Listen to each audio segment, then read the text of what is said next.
नमस्कार मित्रों, श्रीमद् भगवद गीता संपूर्ण पुरातन सनातनी वैदिक साहित्य का एक परिष्कृत सार रूप है। द्वापर के अंत में और कलयुग के प्रारंभ होने से पहले स्वयं भगवान श्री कृष्ण के श्रीमुख से निकली इस वाणी का विश्व की सर्वाधिक भाषाओं में अनुवाद हुआ है और सर्वाधिक व्याख्याएं इस महाग्रंथ की गई हैं।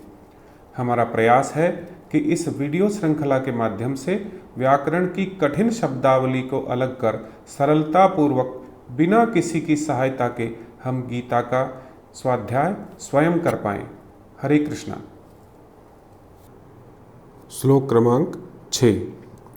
कर्मेन्द्रियाणि संयम्य ये आस्ते मनसा स्मरन् इंद्रियार्थान् विमूढ़ात्मा मिथ्याचारः स उच्यते। कर्मेन्द्रियाणि संयम्य ये आस्ते मनसा स्मरन् इंद्रियार्थान् विमूढ़ात्मा मिथ्याचारः स उच्यते। इंद्रियार्थान् विमूढ़ात्मा में जहाँ आधा न और वह है, आधे न के ऊपर कोई भी जब अक्षर आधा होता है उस पे लगी हुई मात्रा उसके आगे वाला जो अक्षर पूरा है उसके साथ में जाती है। इसके लिए इसको बोलेंगे इंद्रियार्थान विमूढ़ात्मा मिथ्याचारः स उच्यते। कर्मेन्द्रियाणि संयम्य ये आस्ते मनसा स्मरन् इंद्रियार्थान विमूढ़ात्मा मिथ्याचारः स उच्यते। जो कर्मेंद्रियों को वश में तो करता है किंतु जिसका मन इंद्रिय विषयों का चिंतन करता रहता है वह निश्चित रूप से स्वयं को धोखा देता है और मिथ्याचारी कहलाता है। श्लोक क्रमांक 7। यस्त्विन्द्रियाणि मनसा नियम्यारभतेऽर्जुन कर्मेन्द्रियैः कर्मयोगम् असक्तः स विशिष्यते। यस्त्विन्द्रियाणि मनसा नियम्यारभतेऽर्जुन कर्मेन्द्रियैः कर्मयोगम असक्तः स विशिष्यते। प्रथम पंक्ति में यस्त्विन्द्रियाणि कठिन शब्द है। यस्त्विन्द्रियाणि यहाँ पे आधा स आधा तय और वह पूरा है, तो यहाँ भी जो मात्रा स के ऊपर दिखाई दे रही है वो वह के ऊपर जाएगी और उसके साथ बोली जाएगी। इसे बोलेंगे यस्त्विन्द्रियाणि मनसा, और आगे इसमें अवग्रह चिन्ह दिखाई दे रहा है तो ते का जो मात्रा है वो थोड़ी लंबी करके इसको बोलेंगे नियम्यारभतेऽर्जुन। यस्त्विन्द्रियाणि मनसा नियम्यारभतेऽर्जुन कर्मेन्द्रियैः कर्मयोगम् असक्तः स विशिष्यते।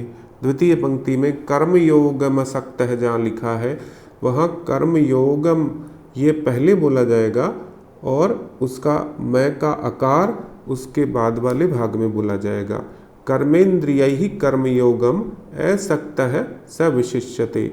दूसरी ओर यदि कोई निष्ठावान व्यक्ति अपने मन के द्वारा कर्मेंद्रियों को वश में करने का प्रयत्न करता है और बिना किसी आसक्ति के कर्मयोग प्रारंभ करता है तो वह अति उत्कृष्ट है। श्लोक क्रमांक 8।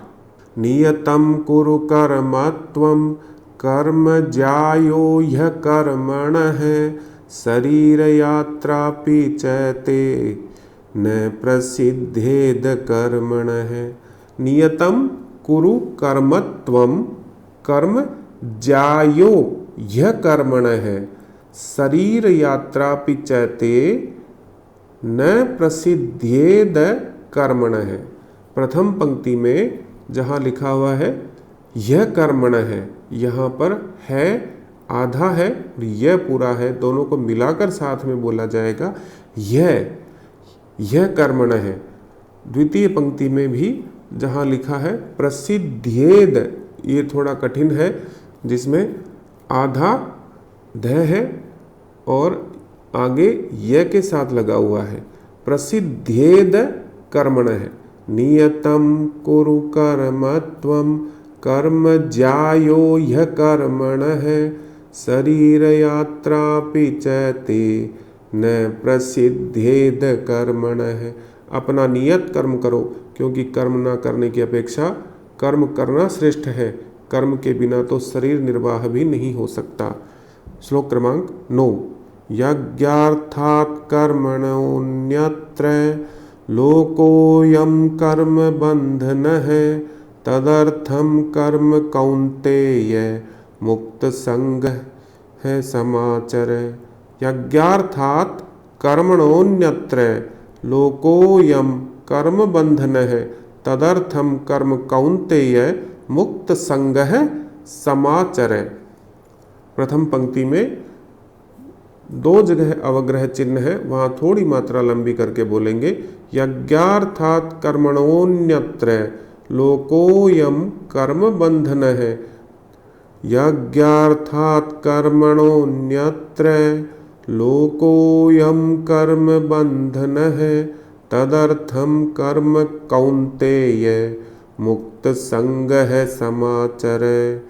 श्री विष्णु के लिए यज्ञ रूप में कर्म करना चाहिए, अन्यथा कर्म के द्वारा इस भौतिक जगत में बंधन उत्पन्न होता है।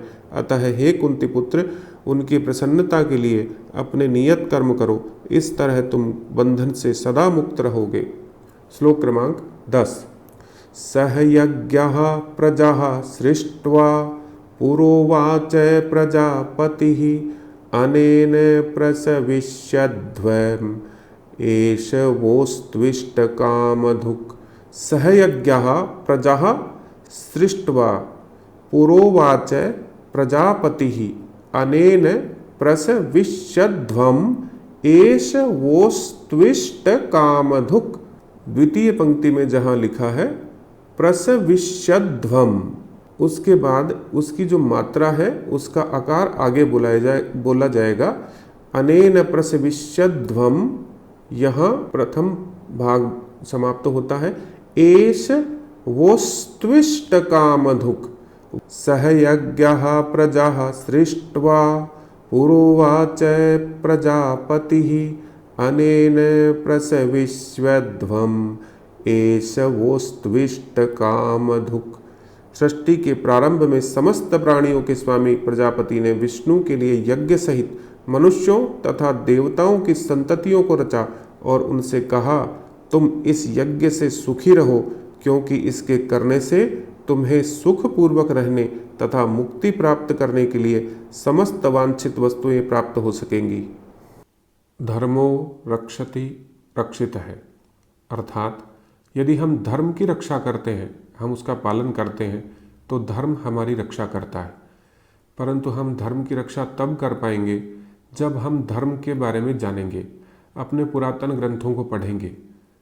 तो हमारा ये प्रयास आपके श्रीमद् भगवद गीता के पढ़ने में, उसके अध्ययन में, स्वाध्याय में आपकी अवश्य सहायता करेगा। और हमें लगता है कि हमारा ये प्रयास आपको अच्छा लगा होगा। आपके जो भी कमेंट्स हों नीचे कमेंट बॉक्स में लिख सकते हैं, और इस चैनल को सब्सक्राइब और लाइक करना ना भूलिए। धन्यवाद। हरे कृष्णा।